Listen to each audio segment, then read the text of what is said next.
The pie on the counter was still warm. But no one touched it. They said it was too sweet. Too much work for a Tuesday.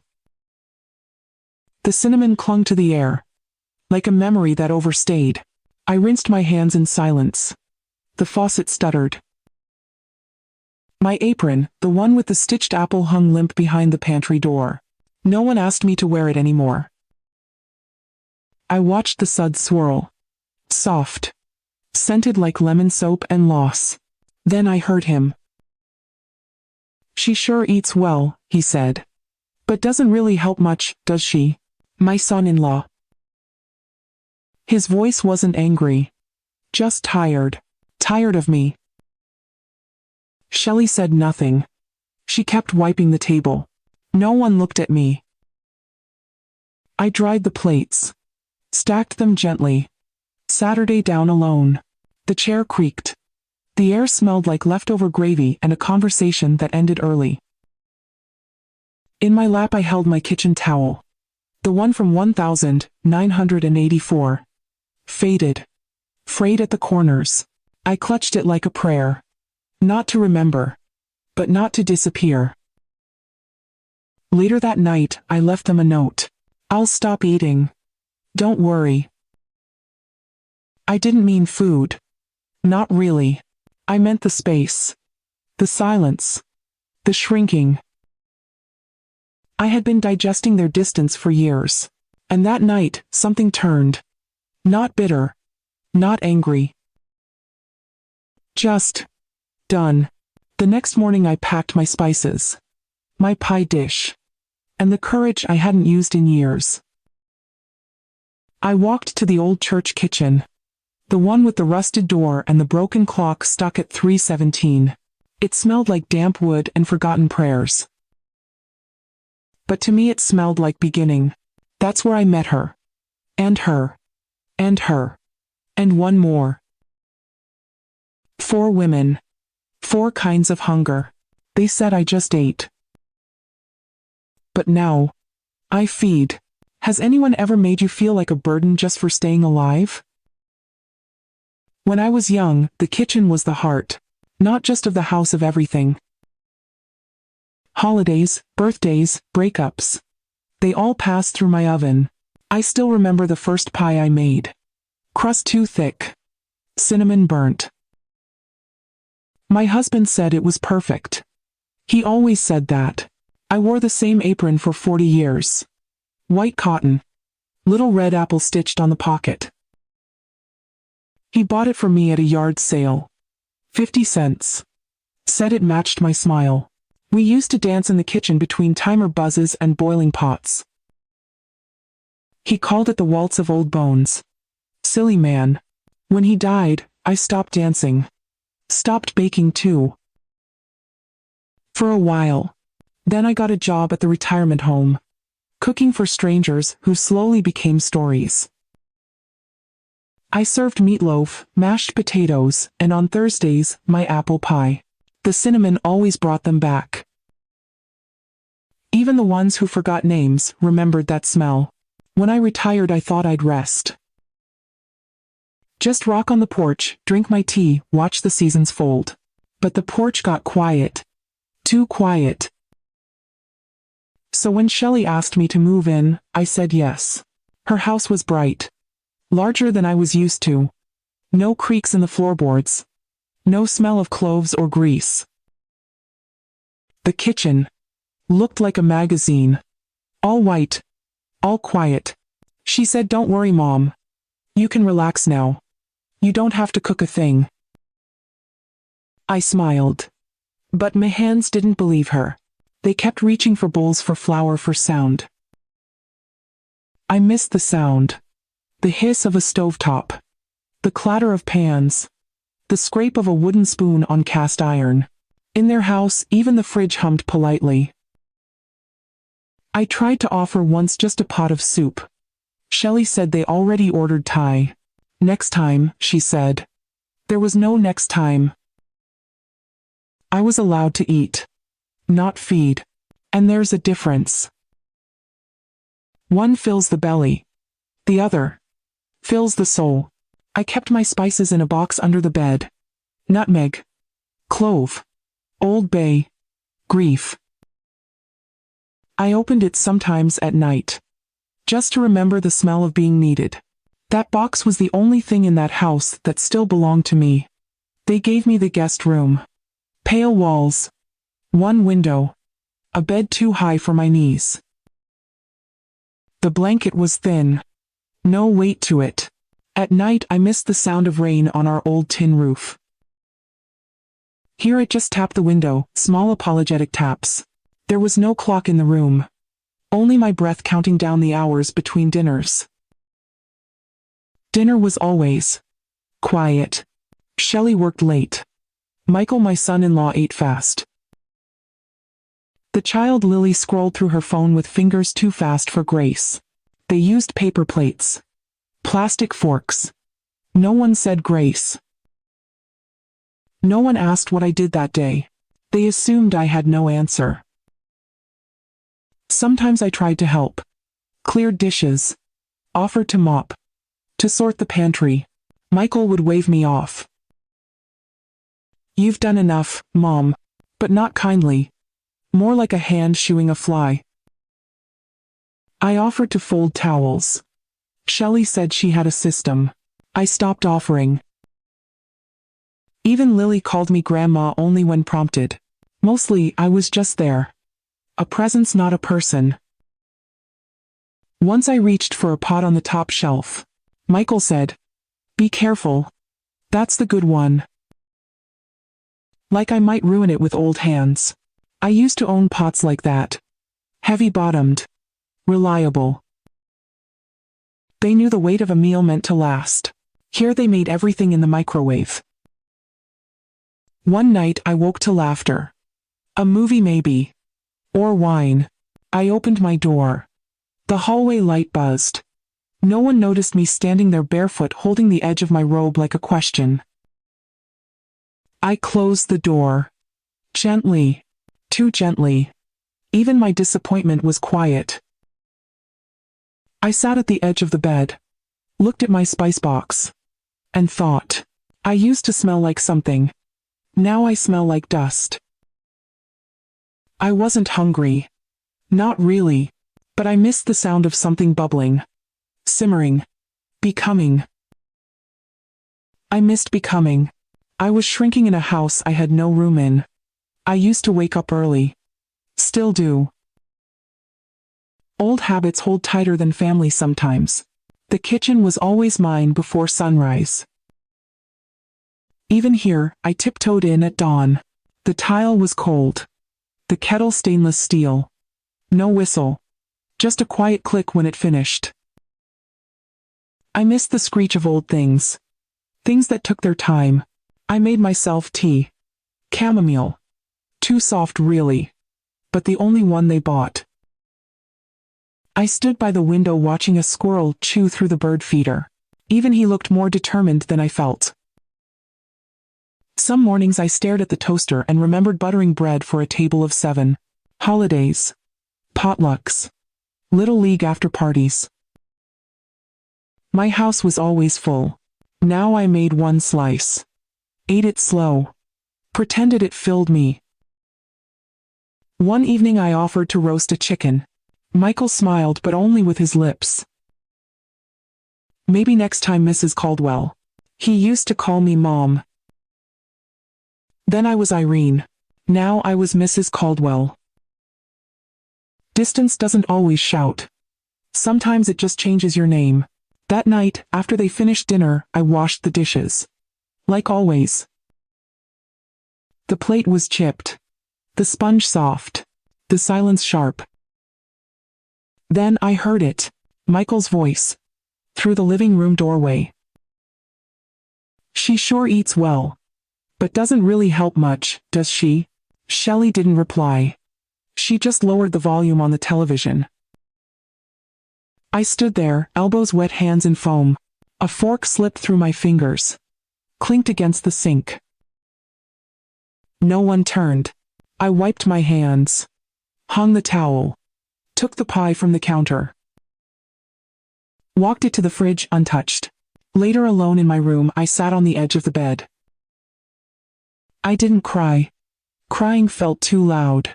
Instead, I picked up my spice box. Opened the lid. Let the smell of cinnamon and clove wrap around my fingers like the past refusing to die quiet. I wasn't angry. Not yet. But something had shifted. Not broken, loosened. I didn't want to be fed. I wanted to matter. It started with the cutting board. One afternoon I reached for it. The old wooden one, scarred with years of onion and memory. It was gone. Replaced by plastic. White. Sanitized. Cold. Shelley said. We tossed the old one. Too many grooves. Bacteria builds up. But that board knew my hands. It was the only thing that made slicing apples feel like prayer. Next, my cast iron skillet disappeared. Michael said it scratched the stovetop. They bought something non-stick. Light as air. It slid around when I tried to flip anything. No weight. No soul. I stopped flipping. One night I suggested making meatloaf. My recipe. Breadcrumbs, parsley, a touch of mustard. Shelley looked up from her phone. Actually, we're doing meal prep now. Low sodium. High protein. We already ordered it. She smiled. But her eyes didn't reach me. Michael added, you can still eat with us though. Still. Like it was a favor. Like I was being included in something I used to own. That night, I didn't sit at the table. I waited until they left the kitchen.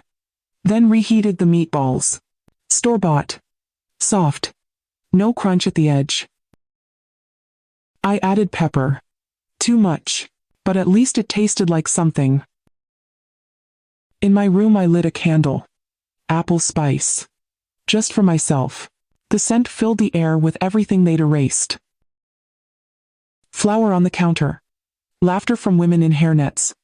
Steam rising from a tray of cornbread. My kitchen. My life. Now replaced with containers and macros. Not meals. Not memories. One morning I came into the kitchen early. The chalkboard was gone. The one I used to write menus on. Little doodles of pies. Hearts next to Tuesday's stew. In its place was a framed quote. Minimalism is freedom. I read it twice. Didn't feel free. I felt erased. Like chalk on a damp wall. They called it simplification. But what they meant was removal. One utensil at a time. One memory at a time. They didn't take my kitchen. They took my hands. The apple pie came out of the oven. Golden. Crimped edges. Cinnamon bleeding at the seams. I wasn't the one who baked it. Shelley had found the recipe online. She said it had 5 stars. I didn't say a word. She offered me a slice. Proud. Like a child showing a drawing to the mother who once painted churches. I took a bite. The crust was too sweet. Too perfect. No fingerprints in the dough. It tasted like absence. At dinner Michael said, "This is better than store-bought." Shelley laughed. "It's from that food blog I love. Kitchen Whisperer. Kitchen Whisperer." I used to be the whisper. Now I was just there, watching my recipe serve a table I no longer sat at.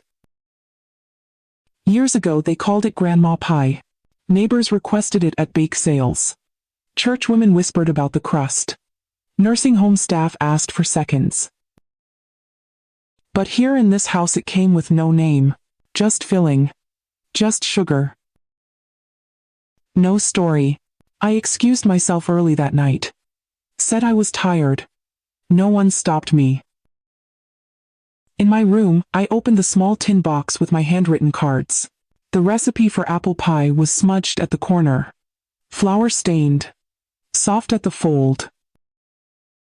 I ran my fingers over the ink. My husband's note still penciled faintly, don't forget extra cinnamon for the edges. He always loved the edges. Now they trimmed the crust. Said it looked cleaner that way. They served my pie. But not my name. That's when it sunk in, this wasn't my kitchen. Not anymore. It was a showroom. A gallery. A place to reheat and retreat. I had been retired from more than work. I'd been retired from meaning. They didn't throw me out. They didn't need to. They just stopped asking. Stopped remembering. They let silence do the pushing. And I let it. Until that night. When I found the chalkboard in the garage, covered in dust. Still faintly showing Wednesday, tomato soup and grilled cheese ATID. My handwriting. Still there. Barely. But still. I wiped the board clean. And wrote one word. Start. The chalkboard sat beside the recycling bin. Bent at the corner. Still whole. I wiped it clean with the hem of my sleeve. Chalk dust clouded the air. Smelled like school days. Like old beginnings. I carried it back to my room. No one noticed. No one asked. That night I made toast. Dry. No butter left. The fridge hummed behind me. Steady. Unbothered. I stood in the quiet and realized this wasn't quiet anymore. It was dismissal. Shelley walked in, saw the chalkboard, tilted her head. You really don't have to do that, Mom. I nodded. But my hands didn't stop writing. Thursday, apples. Flower. Possibility. She didn't ask. Just left. That was the last night I stood in their kitchen. The next morning, I packed a small tote. No clothes. Just my apron. My spice box. My whisk. And the recipe cards. Even the one with the smudge. I left the note on the counter. I'll stop eating. Don't worry. I didn't wait for breakfast. I walked. 3 blocks past the gas station. 4 blocks past the school. Until I reached it. The old church. Red brick. Roof missing shingles. Window cracked. But the side door was open. Still.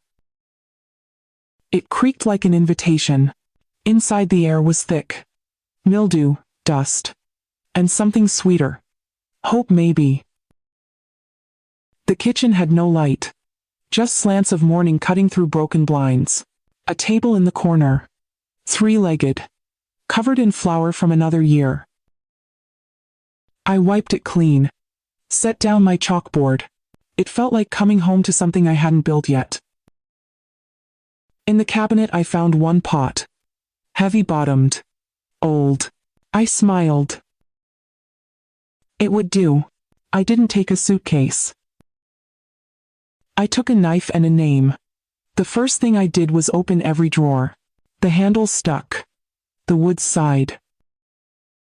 Inside nothing but crumbs, a bent fork and a rusted ladle that looked older than me. I kept it. That kitchen hadn't seen warmth in years. But it had good bones. I could feel it beneath the dust. I brought soap from home. Towels. Lemon oil for the counters. Scrubbed until my knuckles ached. Until the scent of mildew gave way to vinegar and effort. By noon I opened the high windows. Light poured in. Thin. But brave. The chalkboard sat on the back wall. I wiped it again. Wrote one line. Soup on Sunday. I didn't know who'd come. Didn't matter. The air changed, just having those words there. Later that week I met Reverend Tully. Kind man. More rust than muscle. He squinted at me through thick glasses. This place hasn't been used since the coat drive of '09, he said. I smiled. It's not too late. He handed me the keys. Didn't ask why. Just said, leave the light off when you go. I nodded, but turned it on anyway. The bulb flickered, then held. Hope tends to do that. The first meal I cooked there was carrot soup. Simple. Cheap. Familiar. The pot steamed like an exhale. I ate alone. At a folding table with a mismatched spoon. And it still tasted better than anything served in that white kitchen Shelley guarded so carefully. Here I didn't need permission. The walls didn't whisper that I was too much. They just held me. I found old hymn books in a cabinet. Used the pages to line the shelves. Their words soaked into the room. Irene's kitchen. Mine. No more borrowed time. No more careful steps. I wasn't the guest here. I was the stove. The shelf. The steam. The next Sunday I made stew. Potatoes. Carrots. A bit of thyme. Nothing fancy. The kind that hugs your ribs. The kind you can smell before you lift the lid. I set out 4 bowls. Just in case. Folded napkins from old dish towels. Chipped mugs for water. I didn't advertise. Didn't call it a soup kitchen. I just left the door open. Around noon I heard footsteps. Not hurried. Not sure. Soft like someone trying not to be seen. She wore a purple coat with a missing button. Held her purse like it might escape. Her name was Lillian. She said it quick. Then looked down.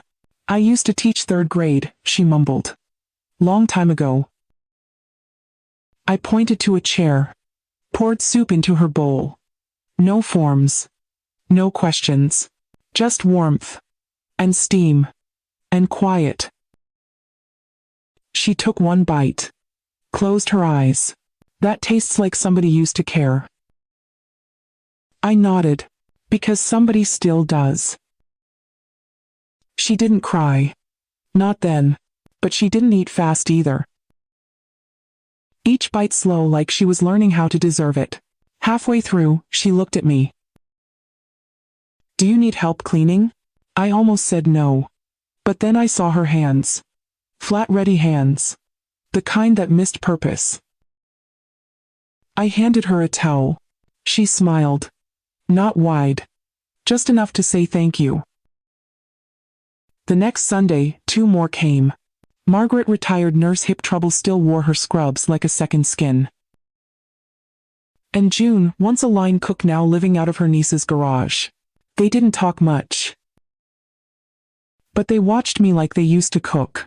Measuring. Waiting. Tasting the room before the food.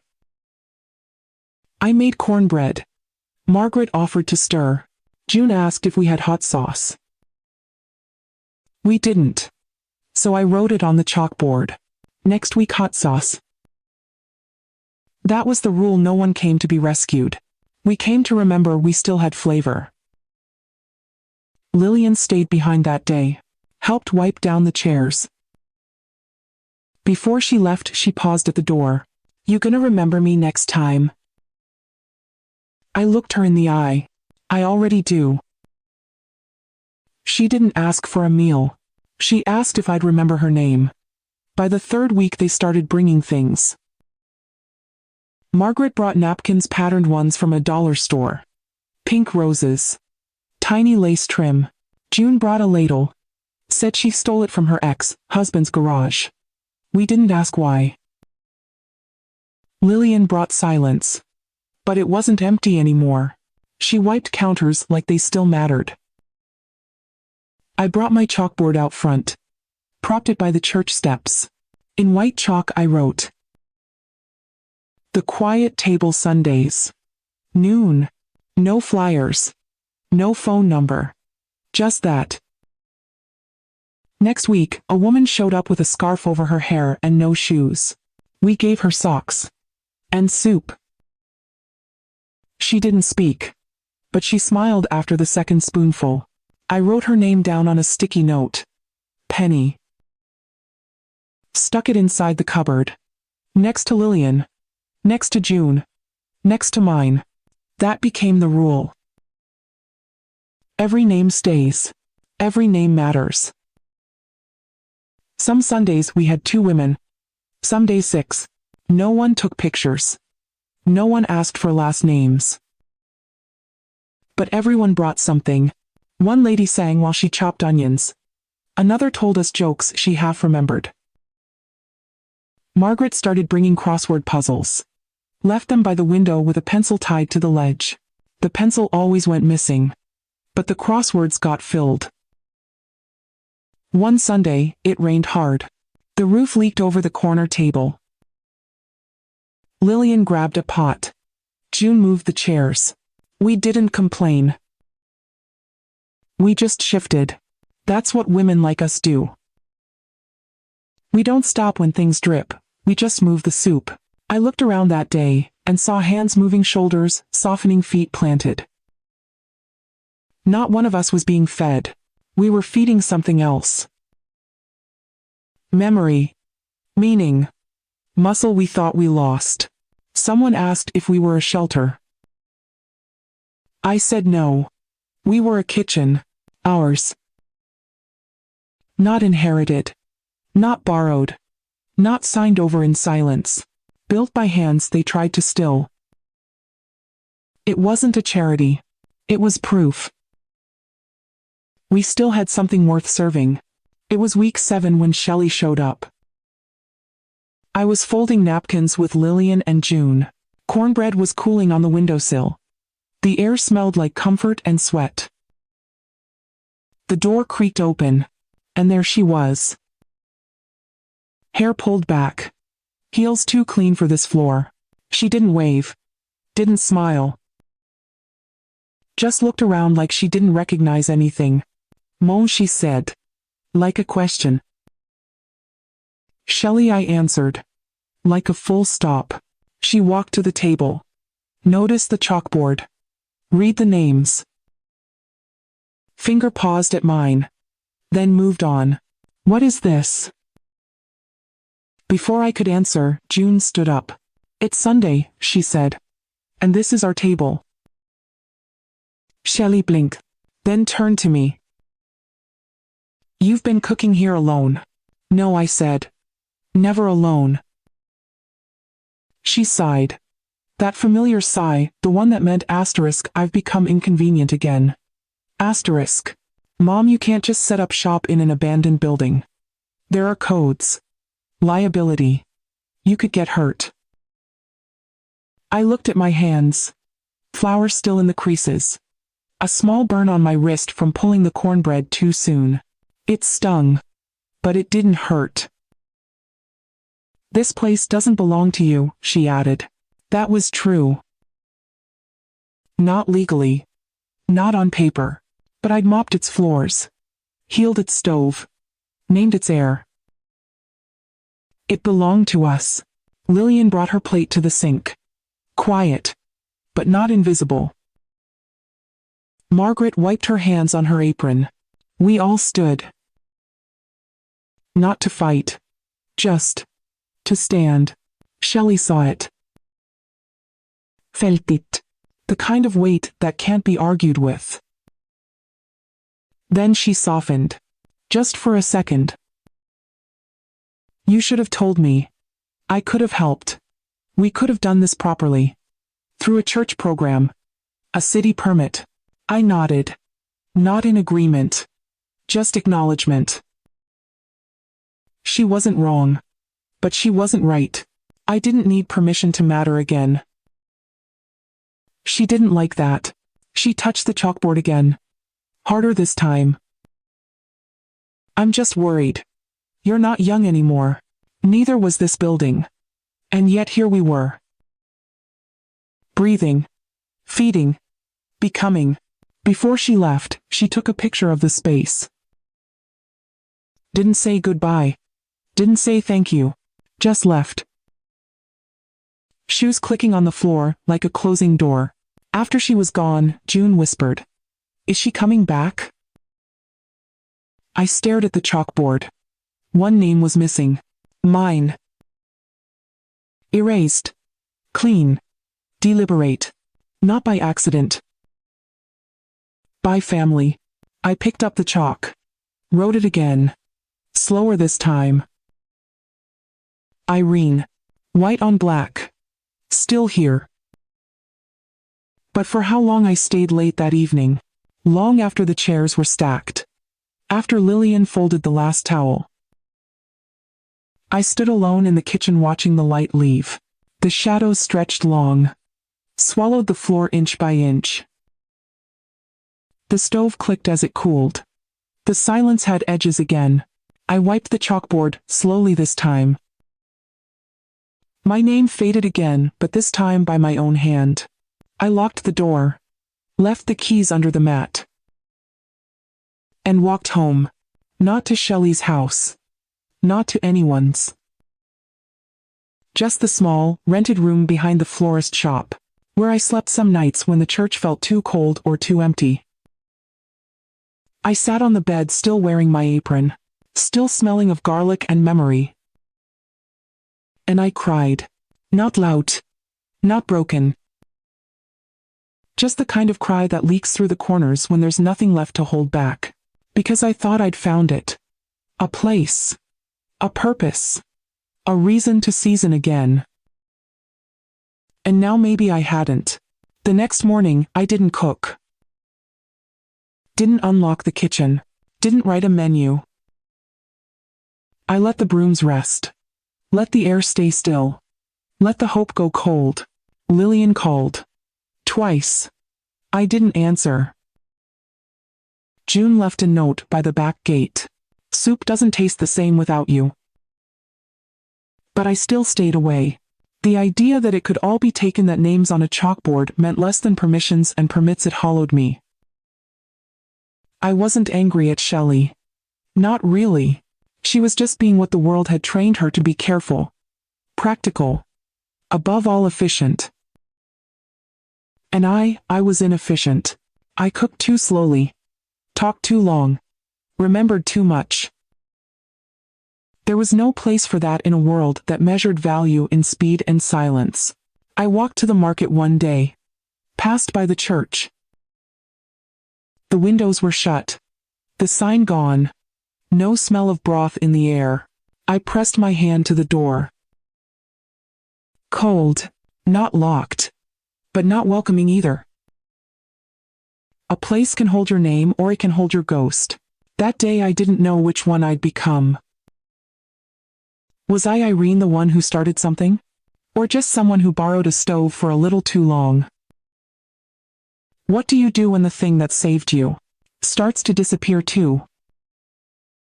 It had been 12 days. No pots, no flour, no names written in chalk. The church sat still. Like it was waiting for someone to remember what it used to be. I wasn't ready. Not to go back. Not to be erased again. I thought the stove could forget me just as easy as people did. Then a knock. Not at the church. At the florist's back door. I opened it slow. There she was. Mid-30s maybe.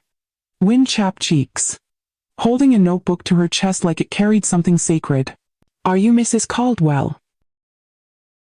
The sound of my name tugged at something behind my ribs. I said. Quietly. She smiled. My grandmother lived at Pine Hollow. Her eyes were wet. But clear. She used to tell me about this woman who made pies on Thursdays. Said she never missed. I swallowed. She said the crust tasted like kindness. That crust. That recipe. That memory.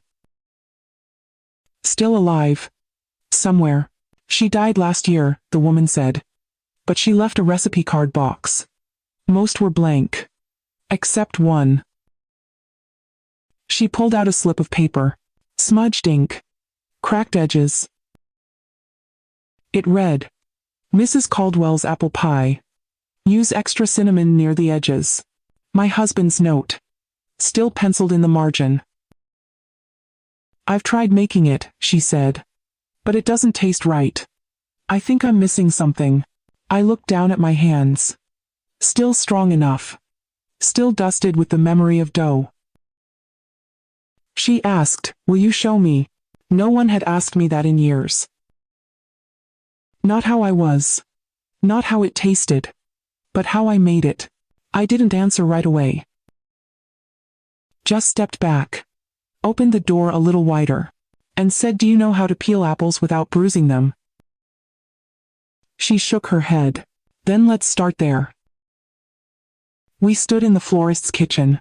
Tiny counter. One burner. No oven. But I had a bowl. A paring knife. And 2 apples waiting to become something. She watched me closely. Hands tucked behind her back. "Peel slow," I said. "Let the skin fall in one piece." She tried. The peel snapped halfway. She frowned. I smiled. Good pie crust comes from failure. Ask any woman who's ever cooked with her heart. She laughed softly. I measured flour with my palm. She watched. "No cups?" she asked. "This is how grandmothers measure. By memory. By feeling." The butter was cold. That mattered. I showed her how to cut it in. Fork and fingertips. No blenders. No shortcuts. "You want it to hold its shape," I told her, "but not its pride." She didn't understand. Not at first. But when her hands touched the dough, when it stuck then folded, she nodded. Like something in her had remembered a thing she'd never lived. While it chilled, we sat by the back door. She asked, "Did you always cook like this?" I looked at my hands. Only when I wanted someone to feel seen. She said her grandmother used to hum while cooking. Sang old gospel tunes with no lyrics, just vowels and warmth. I hummed one. She gasped. "That's the one." I hadn't planned to remember it. It was just there. Buried in the bowl somewhere between nutmeg and grief. We rolled the dough together. She pinched the crust. Too tight in places. But real. I showed her how to brush it with milk. How to whisper cinnamon at the edges. When we finished, there was no oven. Just hope. So we wrapped it, placed it in her tin, and she promised. "I'll bake it at home. Then come back next Sunday to tell you how it turned out." Before she left, she reached into her bag. Pulled out something wrapped in cloth. "I found this in the bottom of my grandmother's recipe box." It was a photograph. Black and white. A woman in a hairnet. Holding a pie. Me. 40 years younger. But still me. I didn't know who she was until I saw your hands. I held the photo. Felt the weight of it. Not the paper. The recognition. Legacy doesn't live in buildings. It lives in the hands that remember how you made them feel. The next Sunday, I returned. The church hadn't changed. Still crooked. Still quiet. The front steps creaked like old knees. I brought a cloth bag. Inside one pie, tin, a whisk, and the photograph. No chalkboard. Not yet. I opened the side door. It stuck a little. Then gave. The air inside was stale. Windows fogged. The table covered in dust. But the stove blinked red when I turned the knob. Still alive. I set down my things. Didn't scrub. Didn't organize. Just stood there. Let the space see me again. Not with apology. Not with fear. With presence. It was time. I boiled water. Just water. Let it sing. Steam curled up the walls like music forgotten, but not lost. The door opened behind me. Lillian. Then June. Then Margaret. No one spoke. They didn't need to. Each woman stepped into her place, like the kitchen had waited for her return. Margaret tied on an apron without asking. June pulled out her ladle. Lillian touched my shoulder. I never erased your name. I nodded. I know. We didn't cook that day. We polished, wiped, refolded, claimed. At noon the young woman returned, notebook in hand. But this time, she wasn't alone. 2 others came with her. Friends. Curious. Hungry. Not for food. For process. For permission. For story. I handed her the whisk. You lead today. She blinked. I don't know how. Neither did I said. Until someone let me try. They gathered around the table. Lillian showed one how to core an apple. June explained ratios not from a book but from her palms. The chalkboard stayed empty. We didn't need it to start again. Legacy doesn't ask to be announced. It just wants a place to land. Before the end of the day someone lit the stove again. This time not me. I stood at the back wall. Hands clean. Apron off. Watching as hands younger than mine measured, laughed, tasted, corrected. And I thought, if no one else remembered me, the recipe would. Have you ever passed down something small, a recipe, a song, a story, and watched it become someone else's strength? Share your quiet legacy in the comments. You never know who it might feed. The next Tuesday, I brought banana bread to the church office. Warm. Wrapped in wax paper. Tied with a red string. Reverend Tully answered the door himself. His eyebrows rose. Is this a bribe? I smiled. Only if it works. He waved me in. Same faded couch. Same coffee smell from a pot long overdue for retirement. I sat, hands folded around my knees. I need to ask you something, I said. He waited. Didn't rush. What happens when I can't do this anymore? He blinked. Do what? This, I said. All of it. The meals. The names on the wall. The heat that comes from more than soup. He set the bread down. Untouched. Is someone sick? I shook my head. Not yet. But time has a way of getting ahead of me. He nodded slowly. I want to make sure this kitchen, this table doesn't die just because I get tired. That's when I pulled out the envelope. Inside a small savings account. Documents. And a handwritten note. I placed it on the table like it might break the wood. I want to pass the space on. To someone who understands what it means to feed, without saving, to teach without preaching. He looked at the envelope. Then at me. Legally, it's still church property, he said. But if it stays open, if it stays loved, we can call it partnership. I nodded. I don't need to own it. I just need to make sure it outlives me. That day, we drafted something simple. No lawyers. Just a promise on paper that the kitchen would remain open for community use as long as someone cared enough to light the stove. I left the envelope with him. Kept only the photo.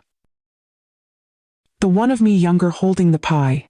Before I left, he asked, "Do they know what you're planning?" I shook my head. Not yet. But I think they'll taste it. The next Sunday I didn't go. First time in 12 weeks. I laid everything out the night before. Aprons clean and folded. Carrots already peeled. Cornmeal in a jar labeled just enough.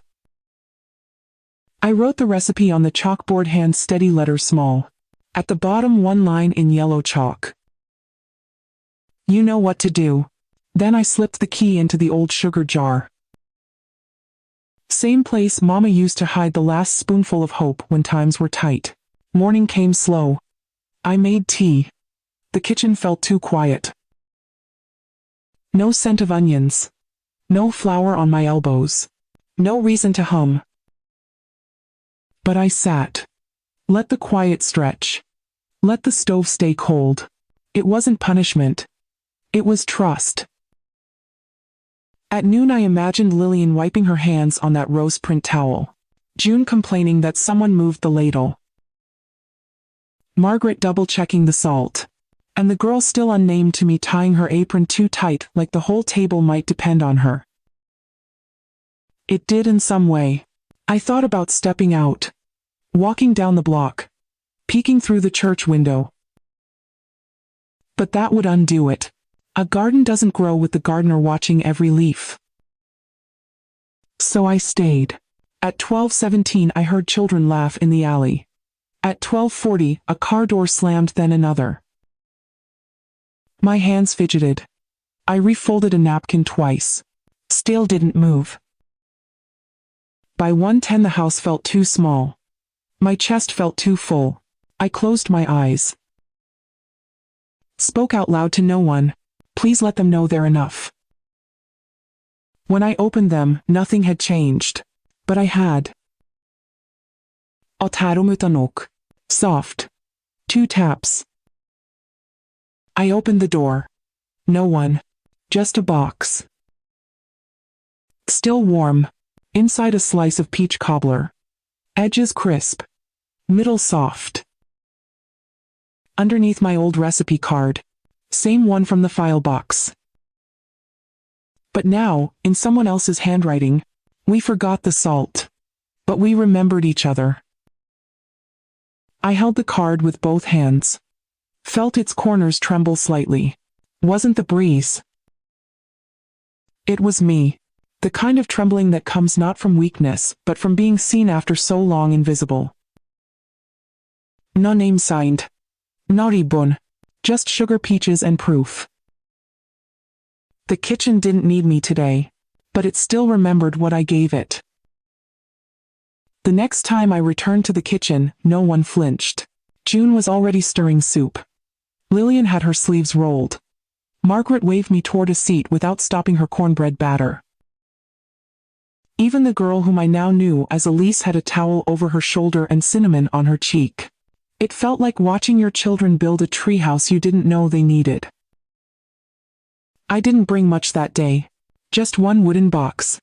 Small. Worn smooth. I waited until lunch was done. Until bowls were rinsed and chairs pushed back with contented sighs. Then I called them together. Not with a speech. Just a gesture. I placed the box on the counter. This, I said, is the only drawer I ask you not to open. They looked puzzled. I smiled. There are names in there. First names. No last names. No dates. Just the women who sat here. Who tasted, spoke, folded napkins, or quietly left. I paused. No one gets removed. Even if they never come back. Even if they never said a word. Elise reached for my hand. Why keep them? I looked around. At the stains on the counter. The patched chair. The light above the stove that still flickered even after 2 bulb changes. Because memory needs a vessel. And sometimes we are the last ones left holding it. They nodded. No questions. Just reverence. I handed Elise the spare key. She didn't grab it. She received it. With both hands. And wide, unsure eyes. It's yours now, I whispered. But never just yours. After they left, I stayed behind. Wiped the chalkboard. Washed the mug I always used. Then opened the bottom drawer. Tucked in a folded cloth. Inside it, the photograph. Me 40 years ago. Holding the first pie. I placed it gently beneath the list of names. Didn't write mine. Didn't need to. The pie was enough. Then I turned the key, locked the drawer, and walked out the door without looking back. One drawer stayed locked. Some things aren't meant to be opened. Only held.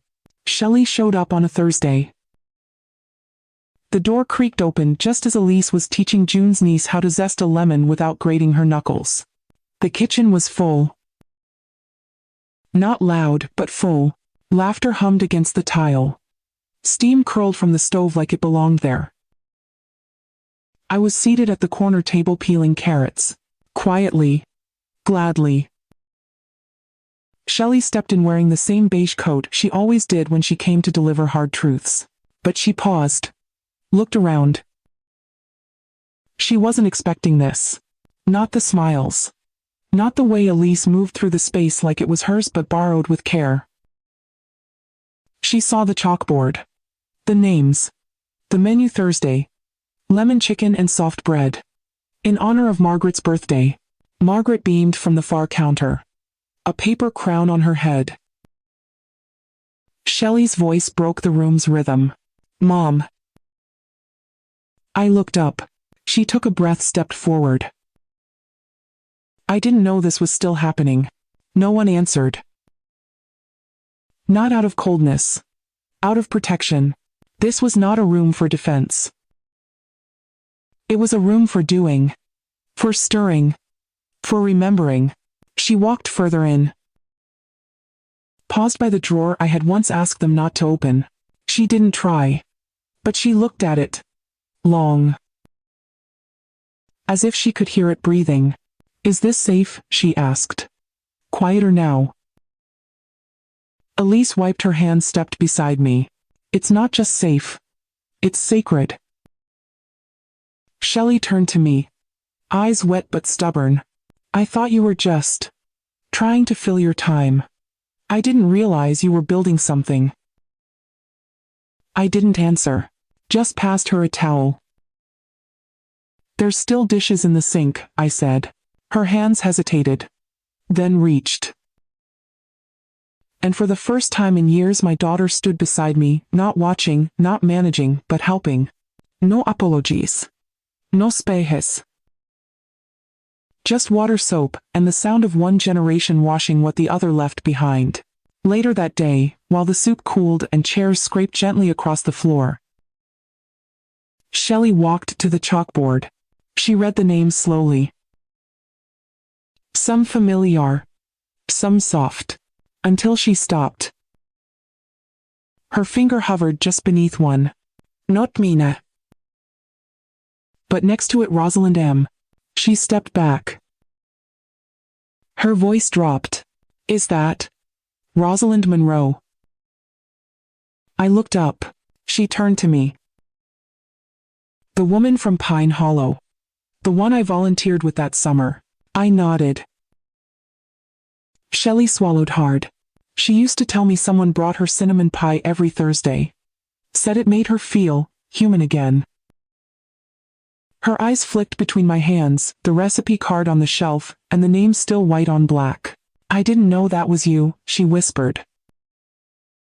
I didn't say much. Just reached for the tin box beneath the counter. Pulled out a folded envelope. Faded handwriting. Rosalind's. I handed it to her. She opened it carefully. Inside a short letter written years ago. Dear Irene. Your pie gave me my dignity back. No one else saw me as a woman, only as a body waiting for the end. But you looked me in the eye. You brought cinnamon, you brought kindness. You brought me back. Shelley read in silence. Her lip trembled. She never told me your name, she said. I thought it was just some nurse. I wasn't a nurse, I said. I was the pie. Shelley sat down. Hard. Not from exhaustion, but from truth landing too heavy to hold standing. She looked around again. At the pot. The worn utensils. The sticky notes on the fridge. Then her voice came smaller than I'd ever heard it. I thought I was helping by keeping you out of the way. I didn't correct her. Didn't comfort. Just handed her the chalk. She stared at it. Write your name, I said. If you want to stay. She looked at the board. Post. Then wrote. Shelley C. Right below Rosalind. No title. No label. Just a daughter finally joining the table. The next Sunday, Shelley arrived early. Before the soup. Before the noise. Before anyone else had tied their aprons. She didn't knock. Didn't ask. She just walked in and turned on the stove. The sound of the burner clicking was gentler than anything she'd ever said to me. I watched from the side table. Didn't speak. She took out carrots. Washed them twice. Laid them neatly like a lesson she'd been waiting to relearn. Elise came in second. Paused when she saw Shelley. Then smiled. Offered her a towel. No tension. No test. Just the quiet rhythm of people who have chosen to share the work. Shelley asked where the time was. June pointed with her chin. No one questioned her presence. No one labeled her daughter of. She was just a woman in the kitchen on a Sunday morning. I sat hands folded, heart full. Then I stood. Gathered my bag lighter now. No recipe cards. No notes. Just a scarf and a jar of nutmeg. I didn't need any more. I moved toward the door. Shelley noticed. Leaving early. I nodded. They don't need me to stay for the bread to rise. She didn't stop me. Didn't try. But she walked over and placed a small cloth in my palm. Unfolded, it was the towel I used on my very first Sunday. Worn. Faded, smelled like flour and thyme. I held it to my chest. Not to keep. Just to feel. Before I stepped out, I looked back once. The light caught Elise's hair as she bent over the pot. Lillian humming off key. Margaret arranging spoons. And Shelley laughing. Just once. Just enough. I didn't say goodbye. I didn't need to. The door closed behind me with a soft click. Not final. Just complete. Some stories don't end with applause. They end when you finally know you can leave the room. And the table stays full. The chalkboard was older now. Edges worn, corners curled. But the writing's still steady. Today's menu read. Apple pie prep. All hands. A girl barely 20 tied her apron too high. Hair in a messy bun. She looked at the cutting board like it might bite. Have you ever peeled an apple before? Elise asked, grinning. The girl shook her head. I'm more of a microwave person. Everyone laughed. Not mocking. Just warm. Margaret, older now, slower, handed her a paring knife. Start here, she said.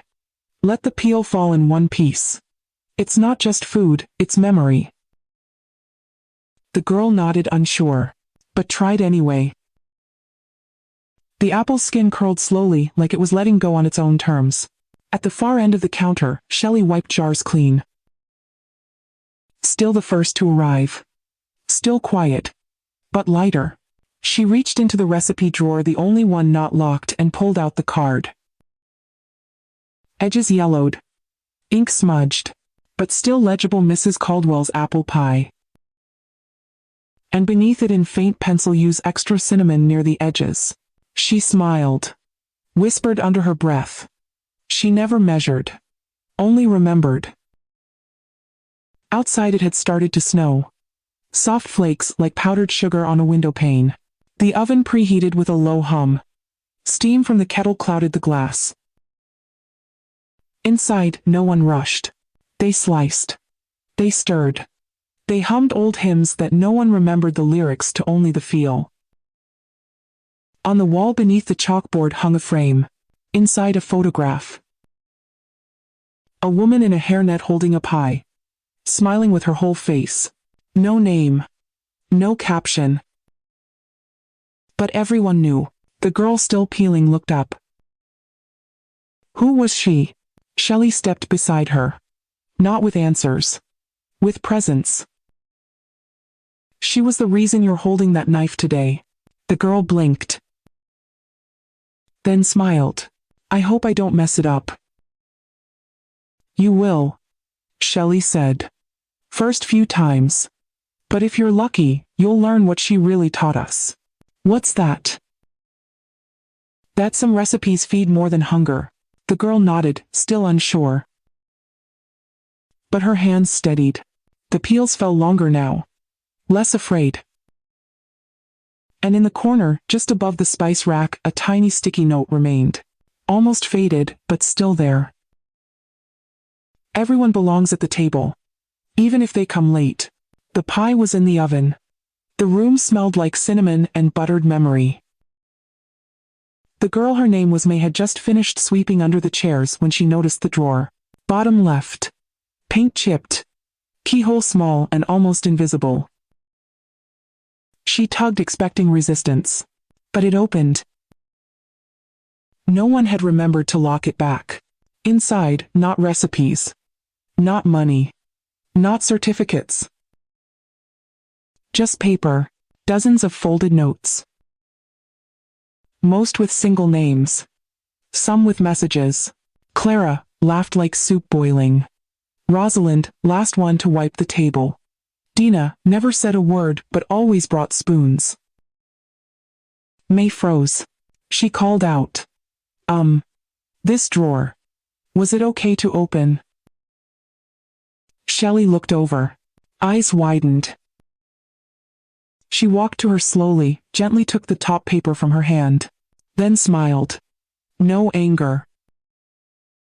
Just memory. Irene kept that list, she said. Never told anyone what she'd do with it. Another slip fell out. Different handwriting. More careful. Dated 5 years ago. To whoever finds this. I wrote your name once. Or maybe I didn't. Maybe you came later. Maybe you're just now finding the table. But you're here, so you matter. If this drawer is open, it means someone still believes in warmth. In feeding souls, not just mouths, in letting people show up whole. You don't have to remember me. Just remember each other. And use extra cinnamon near the edges. Irene C. May wiped her eyes. Shelley folded the letter, tucked it back in place. She pulled out a fresh sticky note.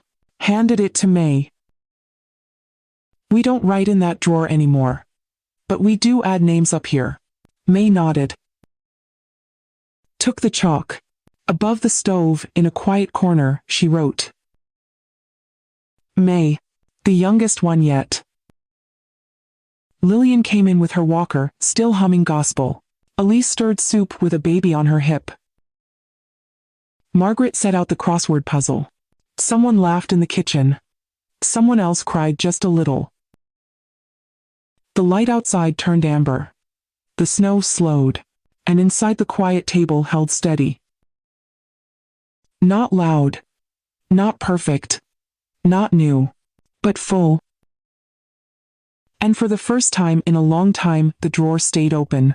Not because someone forgot to close it. But because someone else was ready to hold what came next. The late sunlight touches the wood grain of the old table, and for a moment, everything feels soft again. I've learned that legacy isn't loud. Sometimes it's just a name remembered in silence. And a pie shared with grace. What quiet legacy do you hope to leave behind?